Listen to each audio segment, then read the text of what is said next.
കവിളിലൊരുമ്മ യേശുവിൻ്റെ കാലത്ത് ആഴമായ സ്നേഹത്തിൻ്റെയും ബഹുമാനത്തിൻ്റെയും സഹോദര സ്നേഹത്തിൻ്റെയും ആദരവിൻ്റെയും അടയാളമായിരുന്നു. ഏറ്റവും സുന്ദരമായ സ്നേഹത്തിൻ്റെ അടയാളം യൂദാസ് ഏറ്റവും വലിയ ചതിക്കായി തിരഞ്ഞെടുത്തു. ഒറ്റിക്കൊടുത്തു എന്നതിലുമുപരി ചുംബനം കൊണ്ട് ഒറ്റിക്കൊടുത്തതാണ് ഈശോയെ ഒരുപാട് വേദനിപ്പിച്ചത്.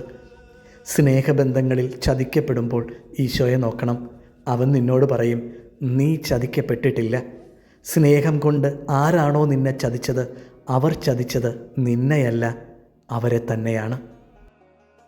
നീതിയോടെ വിധിക്കേണ്ട ന്യായാധിപൻ വിധിവാചകം പറയാതെ ജനത്തിൻ്റെ ഇഷ്ടത്തിന് യേശുവിനെ വിട്ടുകൊടുക്കുന്നു.